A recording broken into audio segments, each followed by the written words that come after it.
Hello, and good evening. This is CrypticCorner, where we're going to look into the spooky recesses and find out about some unexplained mysteries and see if we can't debunk the supernatural origin. I've covered a lot of topics on this show. We're approaching our 100th episode, if you haven't noticed. We're up in the 90s now. 100 episodes of CrypticCorner. Which has been one of my favorite projects that I've worked on this channel. One of my favorite projects, and that's why out of all the shows that I do, that's why I keep the numbers, the channel episode account on this topic. That's why, because you can have like a huge marathon. Now, some of the earlier episodes are shorter. They're less. Some of them are, I think there's a couple of them that are less than 10 minutes.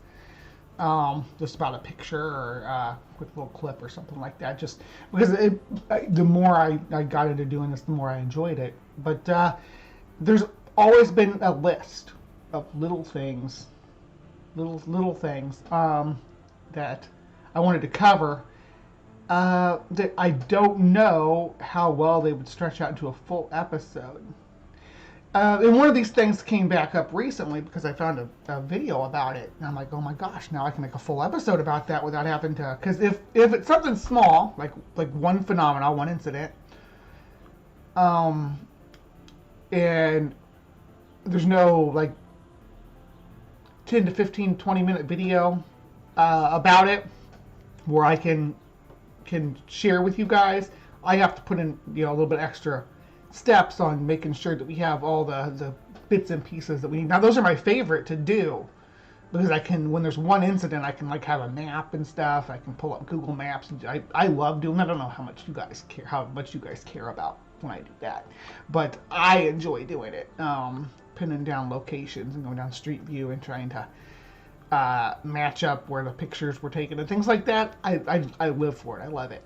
But this type of phenomenon that we're talking about today is not really something you can do that way because, well, it's a global phenomena and it's I don't know, I almost want to say it's unfalsifiable. What we're talking about today is something called angel hair or Silicious cotton. It's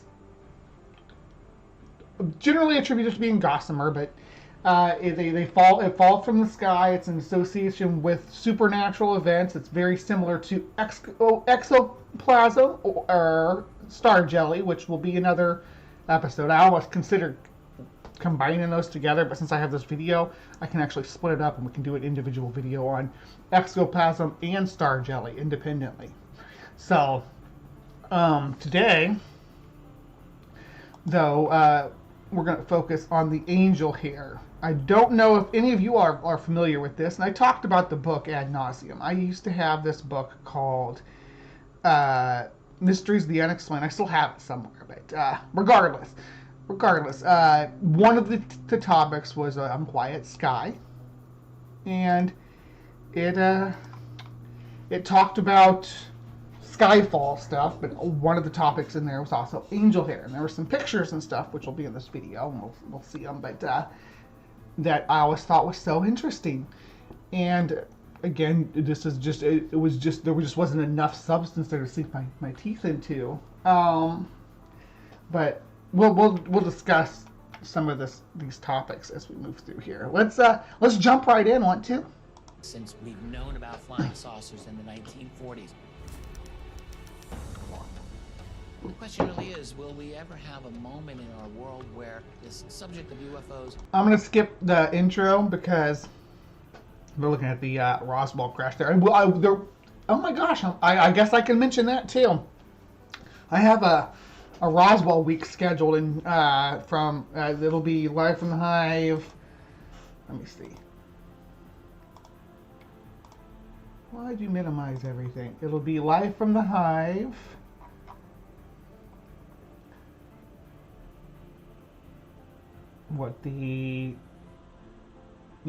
Okay, so it'll be the Saturday, July 1st through Saturday, July 8th. That whole week we're doing Roswell week.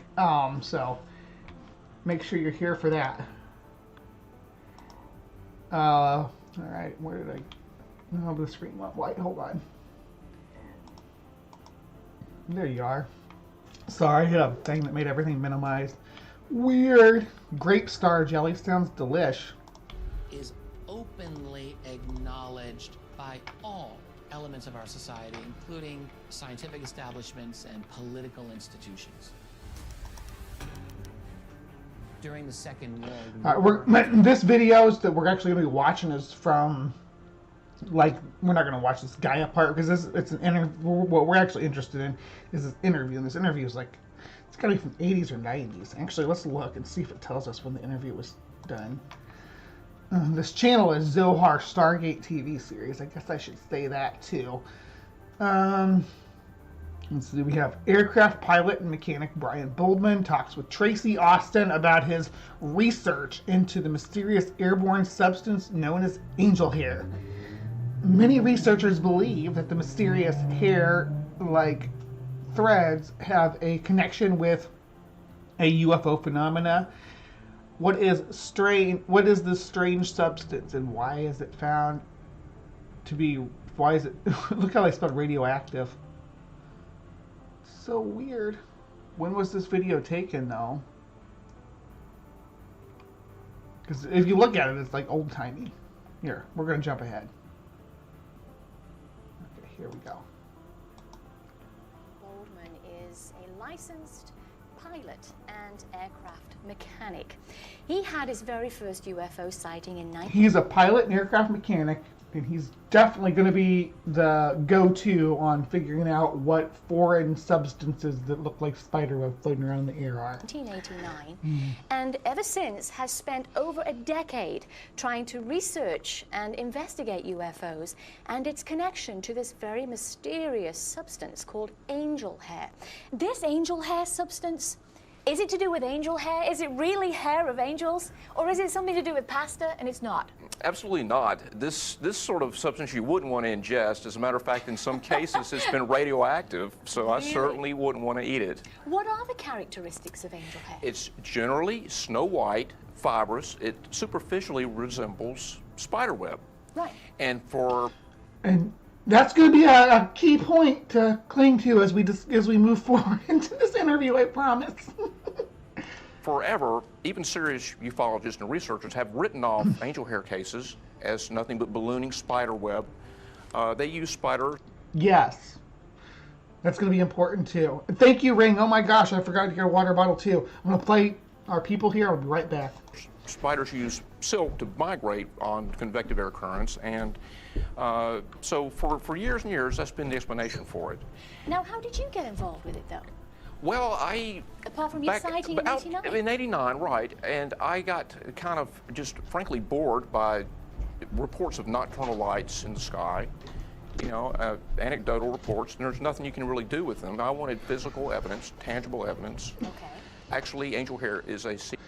All right, I'm back. So, sorry, I have to minimize like that too, but anyway, so I wanted to clarify something you said about spiders. They don't actually balloon on air currents.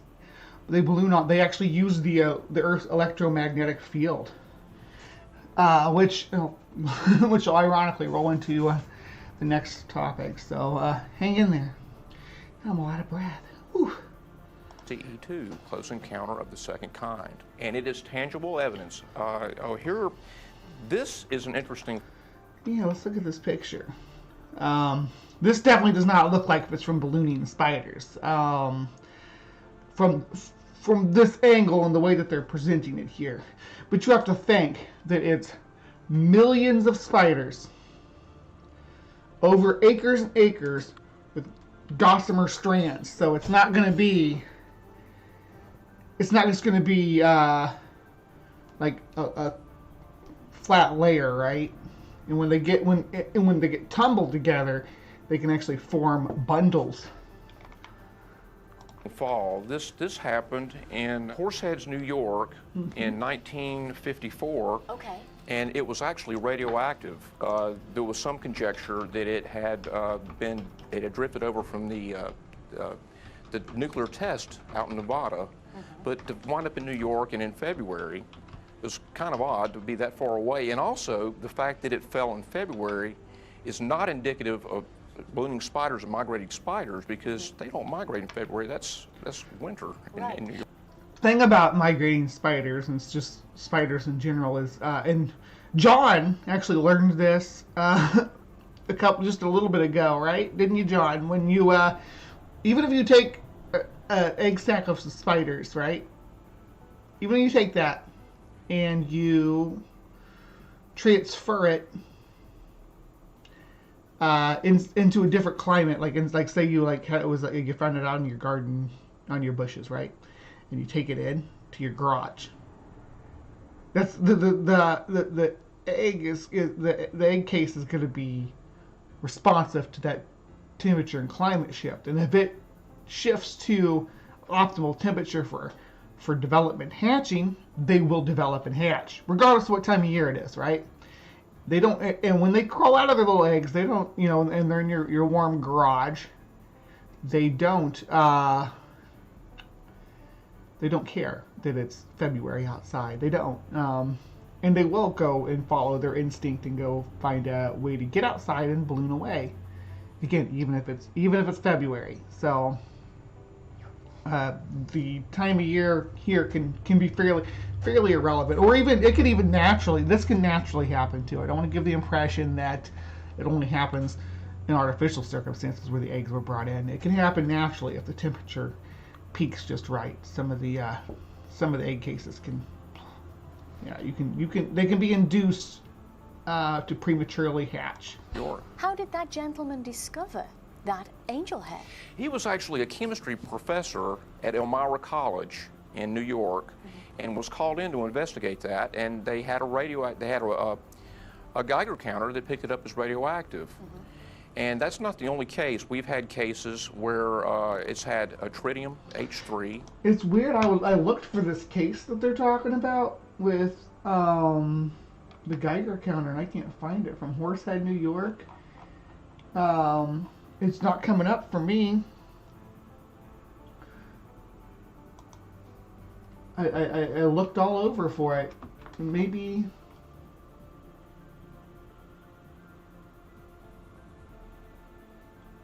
Yeah, but it will go on. Which is man-made. It's made in nuclear reactors, which is very odd for spider web. You can imagine the spiders that will produce that. Right. And also the other property of angel hair, which is indicative of. And I don't know if I couldn't find anything about the tritium either. Let me look it up again just to be sure. Angel hair, tritium.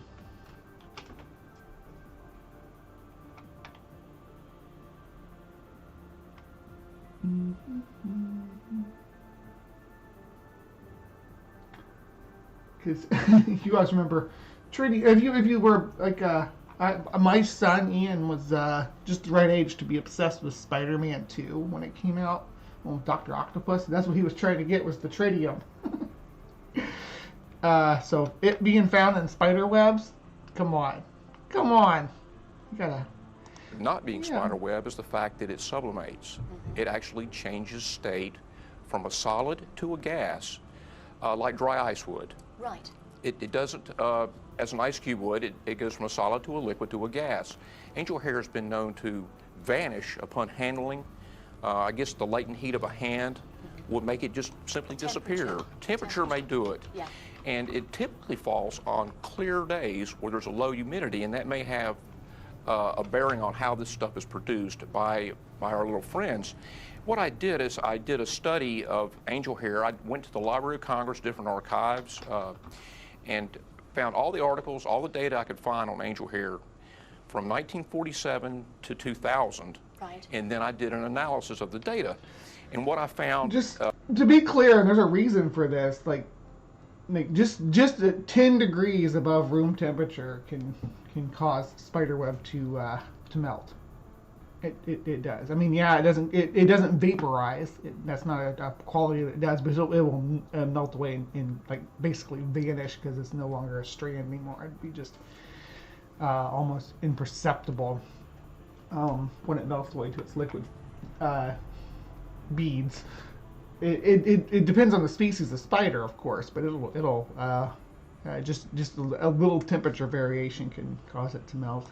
In 215 cases during that time period, that in 57% of the time, UFOs are involved with the fall of this material. Really? Absolutely. And in 40% of the cases, the material sublimates to nothing, to a Right. gas. Let's have a look at a close-up of the angel hair, because we saw. This is the one that was in my book. This is the one that was in Mysteries of the Unexplained in the book. Now, to me, this looks like more like plant fiber. But, I mean, I'm willing to say that I'm not an expert on looking at spider webs under the microscope, so I'm not gonna try to be too bold on that claim. But from where I am, it looks like this one specifically is would be like a plant fiber of some kind that maybe got caught up in the wind. I don't know. This doesn't look like spider web to me. This is just. Now I feel like I should pull up an X-ray picture of spider web.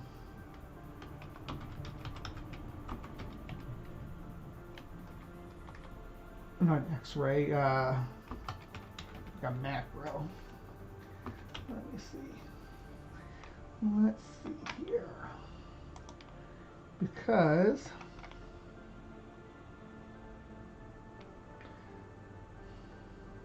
spider web tends to have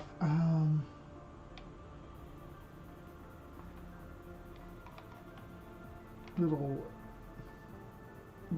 the way the spinner, like touch points when you look at it real close, where the spinnerets shift it. I'm trying to find a good image and one up close, but nothing quite that close.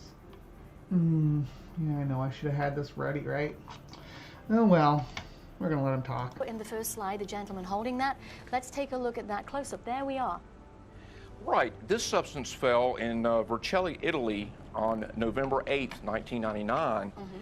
And it's interesting because we have another case coming up a little bit later on, I believe, where it was collected by Tom Brewer off of I-5 around Sacramento. Well, that actually fell 3 days after the Vercelli fall in Italy over here in California on the 11th, Really? 3 days afterward. And that sample we have now had analyzed, Okay. which we'll get to that, I'm sure. Right, and we have an even closer image of the angel hair, so we'll take a look at that. There we go, look. Right. I think this is also the Vercelli substance. It's a 60x microphotograph, and we've done So what do you guys think of this one? This is the same. It's the same one. Now, when we get down to right here, you see my mouse, yeah.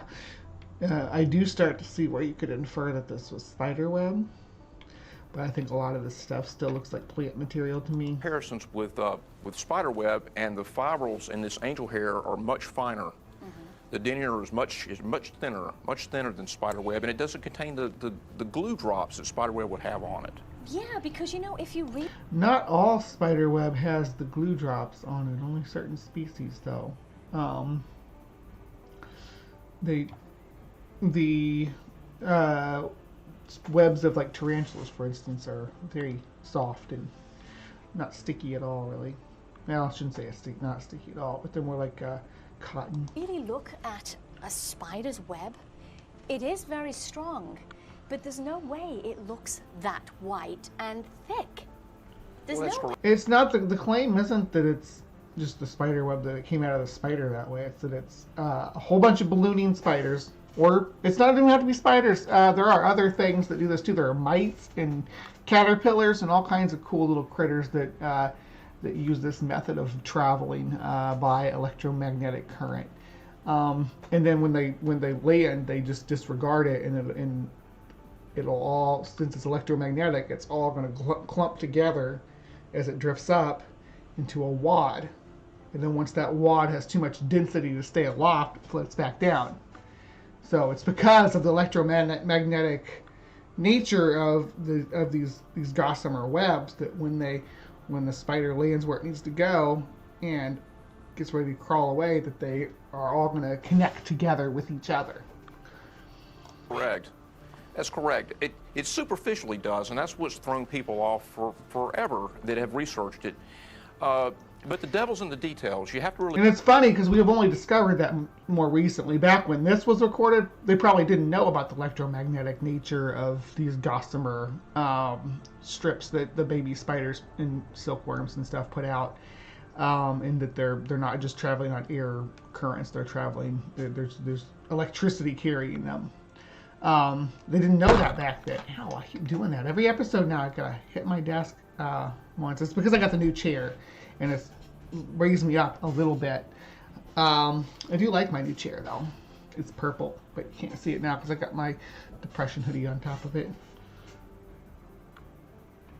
No, honey, big zebra. Yes, don't be scared. I'm trying to be. I feel like if I go through this stuff publicly, it'll help me not doom spiral.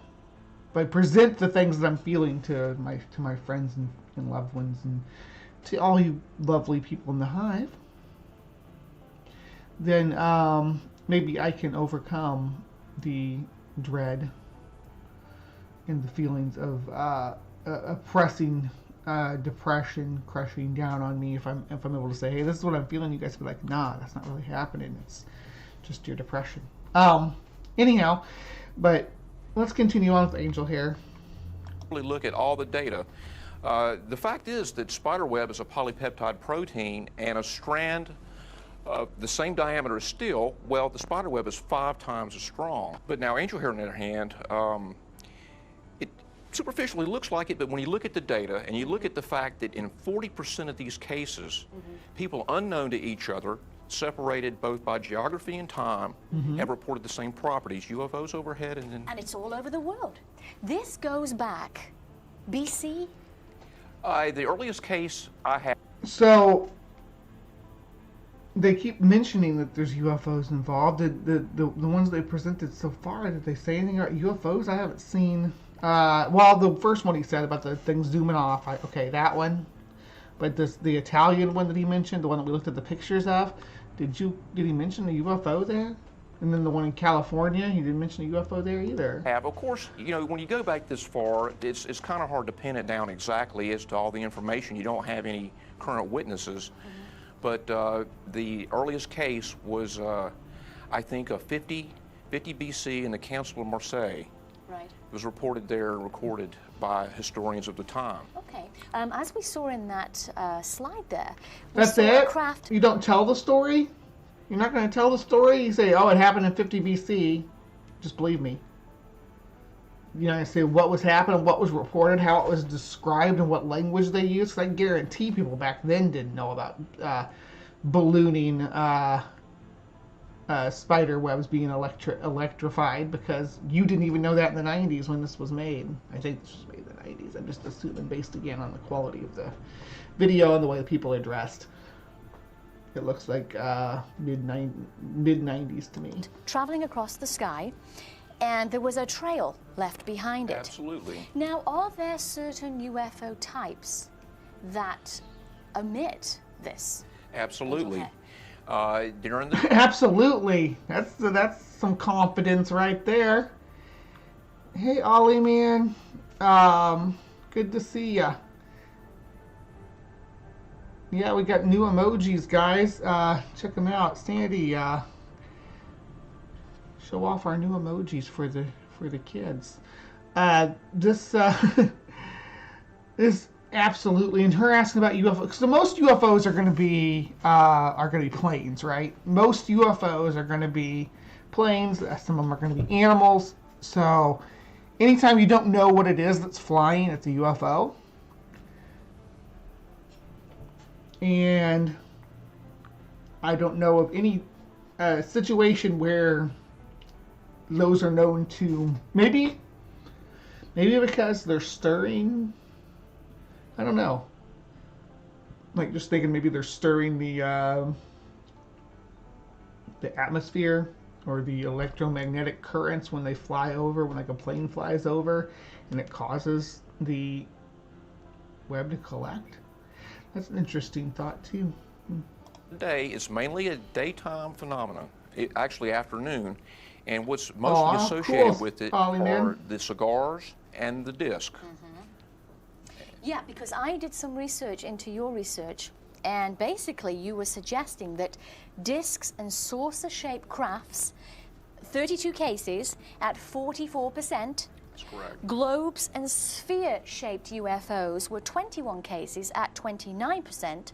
Cigars, 10 cases, 14%, and then other 9 cases, 12%. So the highest there is the discs and saucer-shaped. Why do you think that is? Well, it could be like a different, if these are our little friends from who knows where, it could be like a Ford and a Chevy. You have different makes of vehicles, and this particular make, particular producer, are the ships that produce this angel hair filament. And I have a suspicion that it has to do with different makes and models of UFO is the reason. That's why some of them produce angel hair and some of them don't. Acceleration or propulsion. Because there have been several cases now, not just several, but at least several dozen, where the witnesses have reported when the UFO departs the area, the angel hair falls then immediately following that. Now, is this a daylight thing, Brian? It's mainly a daylight thing. The peak of the sightings is about 1:30, 1:45 in the afternoon. Okay. And the weather conditions? So, like, what if angel hair is the firmament? Like the airplane scraped the firmament from flying too high, and a little piece of it drifted down, and then when it hits the ground, it glitches out and returns to the spot it was scraped off of. Conditions have to be like video game style. Clear. And that's why it's mainly a fall. Actually, you get right down to it. I think that the humidity in the atmosphere is what's really important to produce this stuff. And it could very well be that these ships are, when they're in, say, a heavy, like during the summertime when there's a lot of humidity in the atmosphere, they don't produce it for that reason. Right. There's many fewer cases in the summertime when it's humid and hot. Okay. There we go. There's the fresco. That's right. What do we have here, Brian? Okay, this is a fresco, guys. This is getting classy now. We are classy. The fellow there, you see with the yellow on, he was Pope Laborio, I'm sorry, okay. In Rome, and he supposedly had a dream where he had seen a white substance fall from the sky, and he was instructed that this would be a miracle, and that they were to construct a basilica on the spot. Lo and behold, the following day, on 354 AD, on a hill in Rome, this substance fell. And they have, since then, they've built a basilica on the spot. It's the Basilica of St. Mary Major in Rome. And to commemorate this event, they have what's called the Feast of St. Mary Major, or St. Mary of the Snows, rather, on August 5th every year, where they drop flower petals from the balcony of the basilica. So they're celebrating this as some kind of sacred thing. I think so. It goes, well, I think that's when you get right down to it's the so frescoes. weird that they say that, because I look up that St. Mary Major, and it says that it's the first, or what does it say? Hold on, let me pull that back up. It's the only patriarchal basilica of the four in Rome to have retained Paleo-Christian structures. So they didn't build this. They didn't build this on the spot of this that this guy's talking about. That what he just said is completely untrue, because parts of that building are older than his 326 AD, because it is a again Paleo-Christian structure. It predates Christianity in the region. So I think that's what it was.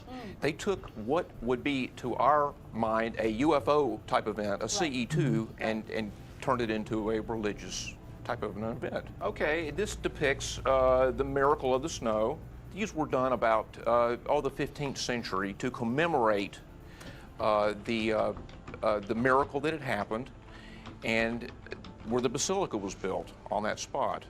So the basilica was actually built right after the frescoes were done, but where the substance fell on the hill in Rome is where the basilica was actually built. And actually, no, he's completely incorrect here. This is a complete false narrative that he's giving. These basilicas or that basilica specifically predates Christianity. So no, they did not build it on the spot. No, just false. Wow, that's quite interesting stuff.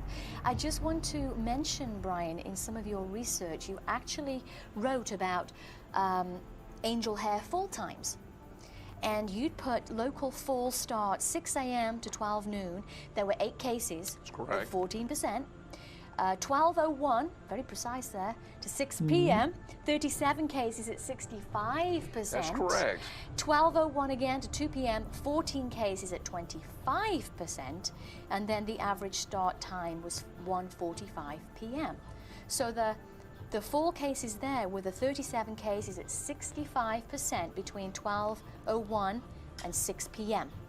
That's correct. It's mainly an afternoon phenomenon, and that is what has An afternoon phenomena. It's because, again, like what we were talking about with the spiders, they're going to come out when it's warm. So on an unusually warm, clear day in the winter, if the conditions get just right, they can cause those eggs to start developing, and before you know it, you got baby spiders. So just a couple of unseasonably warm days, and boom. led people to jump to the conclusion that it's ballooning spiders. Right.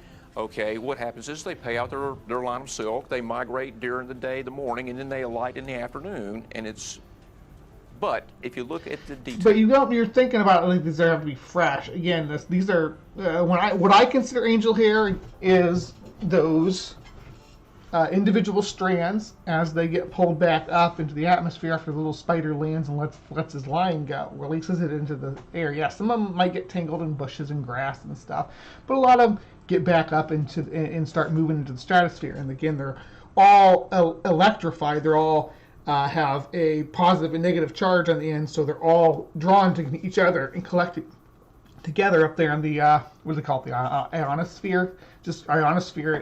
And it's not just spiderweb. There'd be other crap that gets sucked up there too, all gathered together, and probably a lot of pollution these days, which maybe is why we don't find the white ones anymore. But they collect all together, and once they accumulate enough mass, they fall back down to the earth. And people find them, and they're like, "Whoa, this is weird." Okay.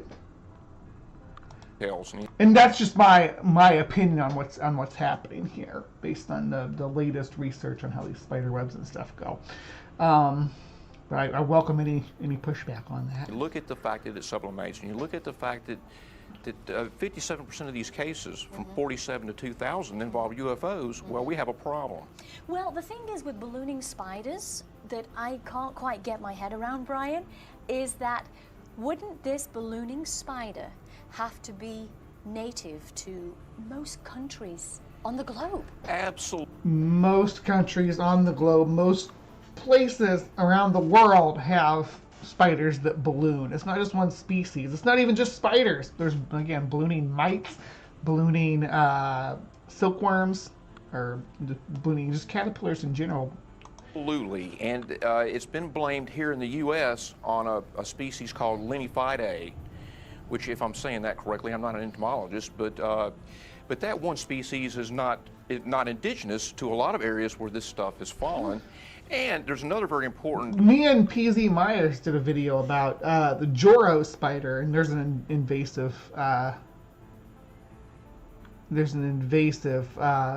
species that has made its way to North America here in the last couple of years.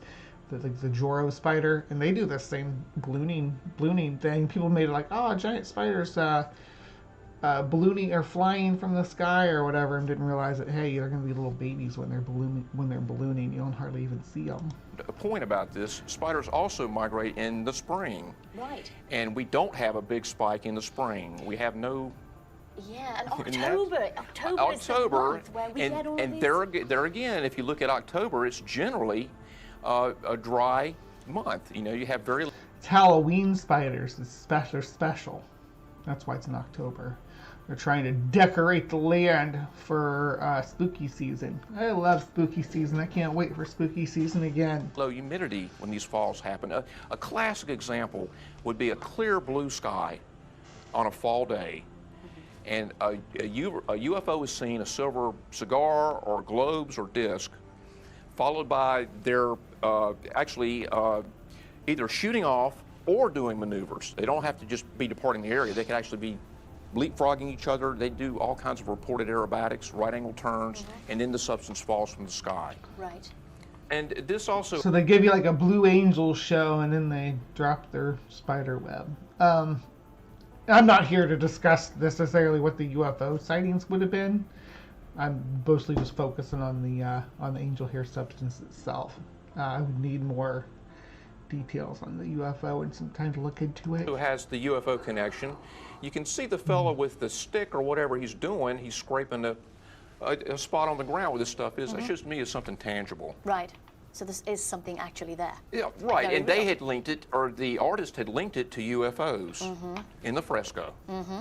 We have some kind of a... I don't know if that's what that tangible. represents, though. Do you think this that's... is something actually there. Yeah, right. Very And they real. had linked it, or the... So do you think that this is supposed to be UFOs? That looks like it's supposed to be like religious figures. Maybe in heaven, above the clouds, dropping angel hair down. Isn't that what that is? artist had linked it to UFOs in the fresco. We have some kind of a report there, Brian. Yes, we do. This is a Project Blue Book record card for anyone that's familiar. Ooh, Project Blue Book, here we go. Real deal right here, I'll tell you. With Project Blue Book, the Air Force's investigation into UFOs. And there, it had said that this case had happened, actually that case had happened in Marysville, Ohio, and also Union City, Indiana. It was spread out over a wide area. And even though the principal had witnessed a UFO, and I think we have a drawing that he did coming up, Project Blue Book blew it off as spider gossamer, or ballooning spiderweb. Right. And we have there a UFO that shot off, leaving a trail of angel hair 3 miles. I'm going to speed them up just a little bit. 3 miles. The school teachers reported that. Is it quite stretchy substance? It is, and as a matter of fact, it's... That's not, that's normal for, I mean, sometimes you'll see pictures of people who have spiders that cover just acres and acres of land.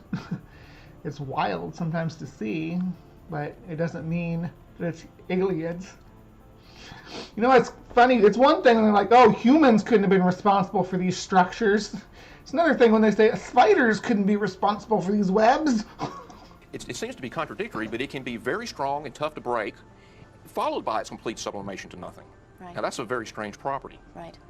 It points to me that that's definitely not a spider web type material. No, I'd say not. I'd say not. And you know what? I have a friend in the UK, as a small boy, found some of this angel hair after a UFO sighting, managed to find a little matchbox, place it inside the matchbox, closed it, hurried off home to show his parents.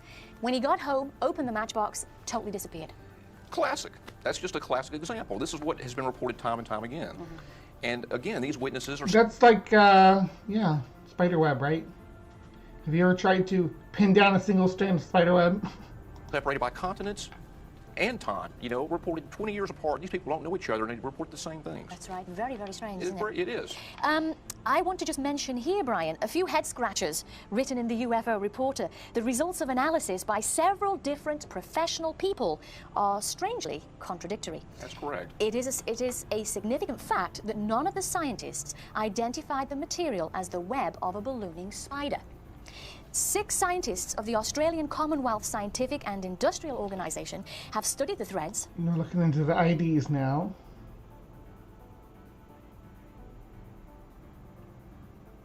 Thank you, Sandy. As the threads have a melting quality, they are further puzzled. A fibre technician with Burlington Industries tested a sample of the angel hair and said it was not cotton, wool, or any commercial synthetic yarn. He suggested that it might be spider webs or a similar animal material, but a Greensboro biologist examined a sample of the angel hair under a microscope and said it was unlikely that it was a spider's web. Absolutely. We get this time and time again in the data. You have a game of animal, vegetable, or mineral. You know, you have... It's probably, like I said, a little, maybe, well, I shouldn't say probably, it's maybe a little bit of all of those, considering the nature of ballooning gossamer. It could get all kinds of stuff stuck to it, either naturally or through, or I should say naturally, all the methods are going to be naturally, or either just by adhesion or through its electrical current. You get plant matter stuck to it, other insect matter, synthetic matter, even stuck into it as it's getting tossed around in the upper atmosphere. By what I've heard on Dapper's channel, they sit there waiting to be claimed, but I don't know myself for sure. Oh, y'all talking about the channel memberships. Thank you so much for all the channel memberships and stuff. I can't even keep up on how many channel members I have anymore. You guys are so amazing. Actually, let me go out and look. Let me go out and look real quick, and then we'll get back to this. So I've got so many channel members. You guys love me so much. Thank you. New channel members, I'm getting notifications about it and everything. Oh my gosh. It doesn't give me a total number. Oh, 27. I have 27 channel members. Good gravy. You guys rock. Have the animal people saying, well, it's got to be a plant material. And the plant people are saying, oh, it's got to be an animal product. So they don't know what to do with it. And Right. can you imagine what happens if someone sends them a... You notice none of them are like, you know what, this has to be extraterrestrial material, right? Not a single one of them said that. sample for analysis, and when it gets to the lab, there's nothing in the vial. You know, what happened to this? If anybody, incidentally, finds any of this angel hair, Brian, what would you suggest they do? Number one, document as much information as you can. Eat it. No, don't eat it. I mean, it won't. Oh, BugBot still thinks I need to hit 1K. I need to update BugBot and tell him that I've already hit the 1K, sweetie. You don't need to announce it anymore. There you go. Take that off there. Yeah, Sandy's swatting BugBot for trying to trick people into subscribing. Don't subscribe to this channel. Yeah, I guess I could fix it and make it say 2K. I'll do that. Yeah.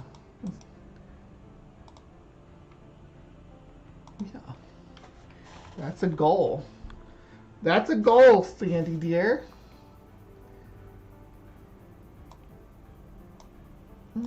There we go. Now it'll say 2K instead.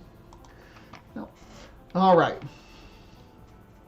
And if you have a camera, take pictures. I would suggest using a clean, to put it into an airtight container, and this is important, a clean utensil if possible. It's a good idea if you could get something like a drinking straw with a wrapper, collect it with that, because we need clean samples that are not contaminated for analysis. So don't touch it. Do not touch it. Any Put it into the cleanest container in the most sanitary way you can do it, and then we can analyze it. And another thing, to stop sublimation, you can either increase the vapor pressure inside the vessel that contains it, or you can cool it.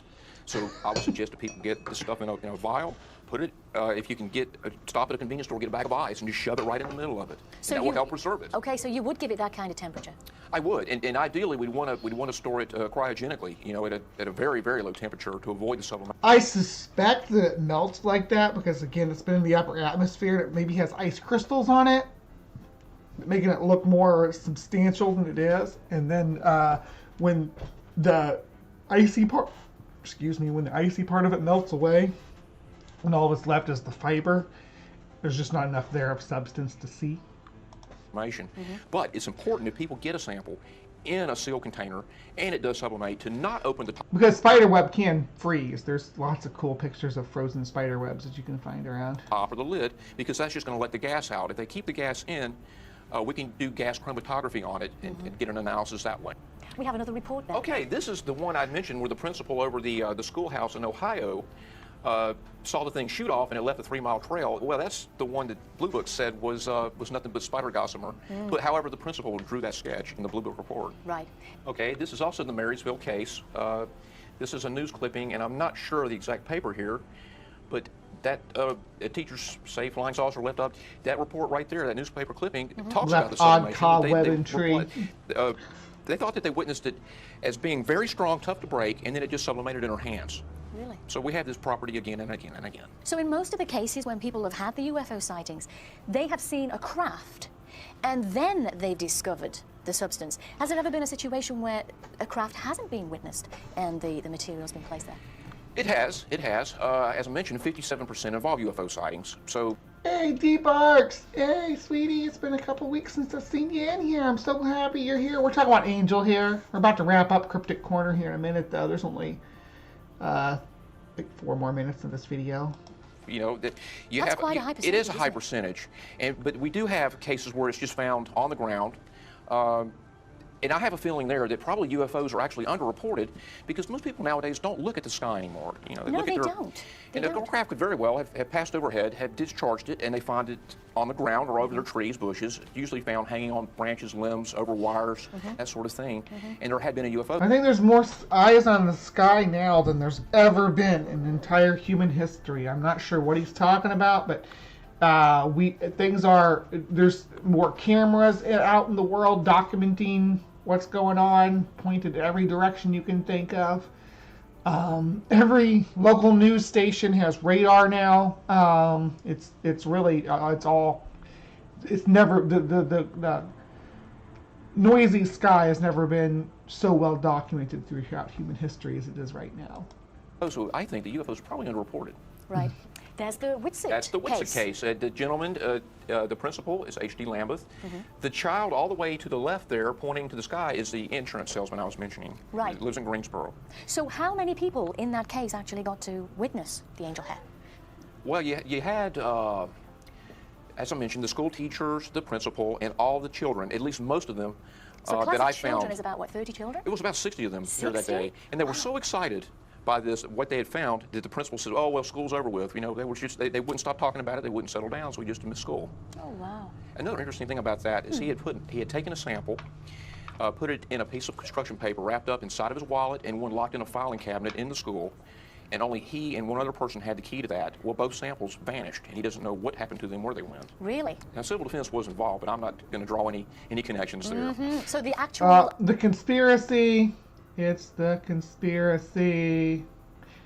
Yeah, interesting sample stuff in with the the paper, spider the whole thing was- electricity. The whole Absolutely. thing, the construction paper, the sample inside the locked filing cabinet vanished as well. Right. He doesn't know what happened to it. And this again is Whitsitt. This is, you had mentioned the Burr Mill Lab people not knowing, you know, the animal, vegetable, mineral thing, and this is simply an article that mentioned those facts.